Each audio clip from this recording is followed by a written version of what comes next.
Hi friends, welcome back to my YouTube channel. ನಾನು ನೋಡಿರಿ ಇವತ್ತೇನು ಮಾಡ್ತಾಯಿದ್ದೀನಿ ಅಂತಂದರೆ ಶೇಂಗಾ ಮತ್ತು ಕೊಬ್ಬರಿ ಹಾಕಿ ಚಟ್ನಿ ಮಾಡ್ತಾಯಿದ್ದೀನಿ ನೋಡಿರಿ. ಅದನ್ನು ಹೆಂಗೆ ಮಾಡೋದಂತ ಹೇಳ್ತೀನಿ ಬನ್ನಿ. ಮೊದಲು ನೋಡಿ ಒಂದು ಪಾತ್ರೆ ಇಟ್ಕೊಂಡಿದ್ದೀನಿ.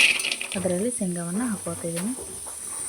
ಶೇಂಗಾವನ್ನು ಚೆನ್ನಾಗಿ ಕೆಂಪಾಗೋವರೆಗೂ ಹುರ್ಕೋಬೇಕು ನೋಡಿರಿ. ಯಾವ ಥರ ಅಂದರೆ ಈ ಥರ ರೀ, ಕೆಂಪಾಗೋವರೆಗೂ ಹುರ್ಕೋಬೇಕು ಚಂದತೆಗೆ. ನೋಡಿ ಈ ಥರ ಹುರಿದ್ರೆ ಸಾಕು. ಅದಾದಮೇಲೆ ಏನು ಮಾಡೋದಪ್ಪ ಅಂತಂದರೆ ಅದೇ ಪಾತ್ರೆಯಲ್ಲಿ ನಾನೀಗ ಒಂದು 4 ಮೆಣಸಿನ್ಕಾಯನ್ನು ಹಾಕ್ತಾಯಿದ್ದೀನಿ. ಅವನು ಸಹ ಕೆಂಪತ್ತಾಗ ಹುರ್ಕೋಬೇಕು ನೋಡಿರಿ. ಸ್ವಲ್ಪ ಎಣ್ಣೆ ಹಾಕ್ಕೊಂಡು ಹುರ್ಕೊಳ್ತಿದ್ದೀನಿ. ನೋಡಿ ಈ ಥರ ಕೆಂಪಾಗೋವರೆಗೂ ಹುರ್ಕೋಬೇಕು ನೋಡಿರಿ. ಚಟ್ನಿ ಟೇಸ್ಟ್ ಆಗುತ್ತೆ ಅದಕ್ಕೆ. ನೋಡಿ ಈ ಥರ ಆದಮೇಲೆ ಈಗ ನಾನು ಚಟ್ನಿ ಹೆಂಗೆ ಮಾಡೋದಂತ ಹೇಳ್ತೀನಿ ಬನ್ನಿರಿ. ಈಗ ಹುರಿದವ್ರಿ. ಅದಾದಮೇಲೆ ನೋಡಿ ಏನೇನು ಬೇಕಪ್ಪ ಅಂತಂದರೆ ಕೆಂಪು ಮೆಣಸಿನ್ಕಾಯಿ, ಹಸಿ ಮೆಣಸಿನ್ಕಾಯಿ, ಕೊಬ್ಬರಿ ಮತ್ತು ಬೆಳ್ಳುಳ್ಳಿ ರೀ. ಅದಾದಮೇಲೆ ಶೇಂಗಾ, ಕಡಲೆಬೇಳೆ ಮತ್ತು ಪುಟಾಣಿ ನೋಡಿರಿ. ನಾನೀಗ ಮಿಕ್ಸಿಯಲ್ಲಿ ಒಂದೊಂದೇ ಹಾಕ್ಕೊಳ್ತಾ ಇದ್ದೀನಿ ನೋಡಿ. ಮೊದಲಿಗೆ ನೋಡಿ ಕೊಬ್ಬರಿ ಹಾಕ್ಕೊಳ್ತಿದ್ದೀನಿ. ಅದಾದಮೇಲೆ ಹಸಿ ಮೆಣಸಿನ್ಕಾಯಿ, ಅದಾದಮೇಲೆ ಬೆಳ್ಳುಳ್ಳಿಯನ್ನು ಹಾಕ್ಕೊಳ್ತಿದ್ದೀನಿ.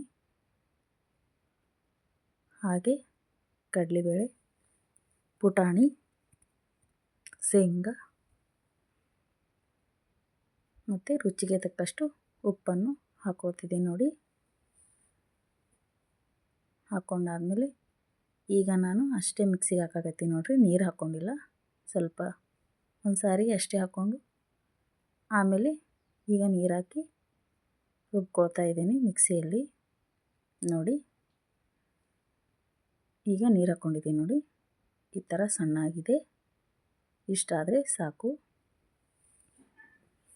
ಈಗ ಅದನ್ನು ಪಾಣೆ ಹೆಂಗೆ ಹಾಕೋದಂತ ಹೇಳ್ತಿದ್ದೀನಿ ನೋಡಿ. ಮೊದಲಿಗೆ ಒಂದು ಪಾತ್ರೆ ಇಟ್ಕೊರಿ. ಅದ್ರೊಳಗೆ ಸ್ವಲ್ಪ ಎಣ್ಣೆಯನ್ನು ಹಾಕ್ಕೊಳ್ರಿ. ಎಣ್ಣೆ ಹಾಕ್ಕೊಂಡಾದ್ಮೇಲೆ ಜೀರಿಗೆ ಸಾಸಿವೆ ಹಾಕ್ಕೊರಿ.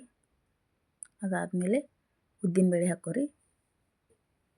ಉದ್ದಿನಬೇಳೆ ಆದಮೇಲೆ ಕೆಂಪು ಮೆಣಸಿನ್ಕಾಯಿ ಹಾಕ್ತಾಯಿದ್ದೀನಿ. ಅದಾದಮೇಲೆ ನಾನು ರುಬ್ಬಿರುವಂಥ ಚಟ್ನಿಯನ್ನು ಹಾಕ್ತಾಯಿದ್ದೀನಿ ನೋಡಿ. ಈಗ ಚಟ್ನಿ ರೆಡಿ ಆಗಿದೆ ನೋಡಿರಿ. ಇಡ್ಲಿ ಜೊತೆ ಪರ್ಫೆಕ್ಟ್ ಕಾಂಬಿನೇಷನ್.